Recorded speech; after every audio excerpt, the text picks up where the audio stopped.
হচ্ছে দুইজনকে অলরেডি গ্রেপ্তার করেছি। এর মধ্যে একজন হচ্ছে এজাহারভুক্ত আসামি, তাকে আমরা গ্রেপ্তার করেছি। এখন আমরা আসলে সবকিছুই তো তদন্তর বিষয়, আমরা তাদেরকে জিজ্ঞাসাবাদ করব।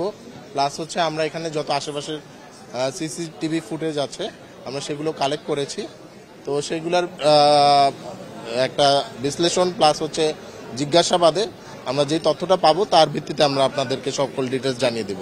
এর পিছনে কারা জড়িত, এর পিছনে প্রাথমিক তদন্ত আপনারা কি পেয়েছেন এবং এর পিছনে কারা জড়িত ছিল? আসলে প্রাথমিক তদন্ত তো চলমান আছে, কারণ হচ্ছে প্রাথমিকভাবে আমি দুইজনকে গ্রেপ্তার করেছি, যার মধ্যে একজন এজাহারভুক্ত। তো আমাদের এই জিজ্ঞাসাবাদ তাদের শেষ হবে, প্লাস হচ্ছে আমরা আরও কিছু ঘটনা তদন্ত করে দেখব।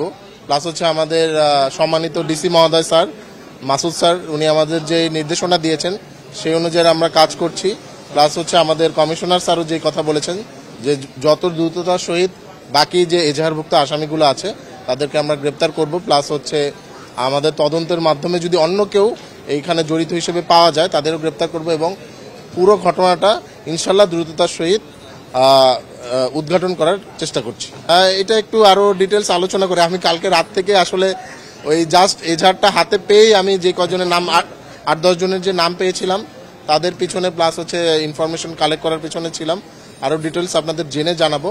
তো 10 জনের মতো হয়তো এজাহারে আসার অজ্ঞাতনামা আছেন আর কি। এটা তো অলরেডি আমাদের এসি মহোদয় বলেছেন যে, আর তারা একেবারে সুনির্দিষ্টভাবে আমরা যদি এভাবে বলি যে আসলে তারা হচ্ছে ওরাই যারা হচ্ছে ব্যবসায়ীদেরকে সুন্দরভাবে ব্যবসা করতে যায় না, চাঁদা দাবি করে বিভিন্ন ভাবে হুমকি ধমকি দেয়, তারা ওরাই। আর আমরা মানে এই পর্যায়ে এসে তাদের নাম এখানে উল্লেখ করতে চাচ্ছি না, বিকজ অফ জিনিসটা অলরেডি তদন্তনাধীন, তদন্ত চলছে। তদন্ত করার পর আরো বেশি আমরা ফ্ল্যাশ করবো এবং সাংবাদিক সম্মেলনে সেটা আমরা আপনাদেরকে জানাবো। অবশ্যই আমরা নিরাপত্তা ঝুঁকিতে আছি। অলরেডি আমরা গতকালকে আপনারা জানেন যে আমরা বিক্ষোভ মিছিল করেছি।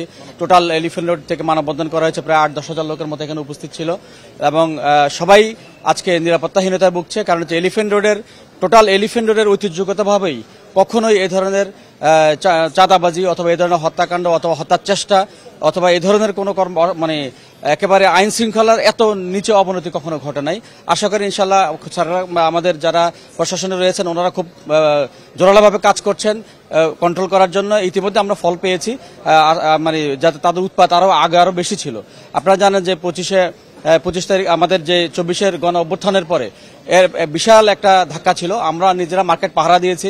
ওই তখন থেকেও প্রশাসন একটু দুর্বল ছিল, বাট প্রশাসন আস্তে আস্তে যেহেতু একটু সবল হচ্ছে এবং আমাদের পাশে দাঁড়াচ্ছে, ব্যবসায়ীরাও আমাদের পাশে দাঁড়িয়েছে। আমরা লাঠি নিয়ে মার্কেট পাহারা দিয়েছি। এটা বলি, ভয়টা হলো আমরা যখন ব্যবসায়ীরা বাসায় এখান থেকে যাই তখন আমাকে পুরো প্রশাসনিক কোনো প্রোটেকশন আমাদের নেই, আমাকে নিজেরটা নিজে যেতে হয়।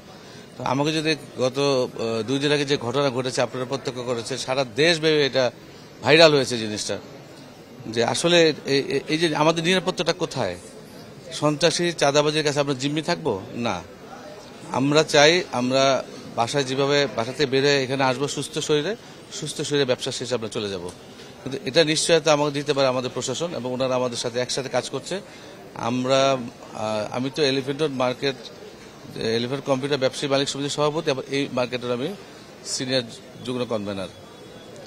তো আমি যতদিন এই মার্কেটে আছি 4 মাস হলো, 4 মাসের ভিতরে একটা টাকাও কাউকে দিতে হয়নি, বাট তাদের সাথে যুদ্ধ করতে হয়েছে আমার।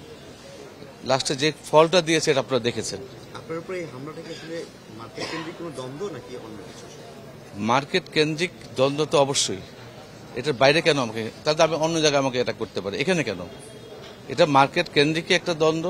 এটা চাঁদাবাজিরও একটা ব্যাপার আছে এখানে কিছু, যেমন ধরেন এখানে অনেক রকম কাজ হয়, ব্যবসায়ী আছে, যেমন ধরেন ইন্টারনেট, পানির ব্যবসা, তারপর দোকানের বিভিন্ন রকম ব্যবসা থাকে। এরা চাচ্ছে এককভাবে এগুলো নিয়ন্ত্রণ করতে, সেটা আমরা দেইনি। মার্কেট কর্তৃপক্ষ আমরা যারা আছি, আমরা 13 জনের ইসি কমিটি, আমরা সিদ্ধান্ত নিয়েছি আমরা বাইরের কাউকে ঢুকতে দিব না।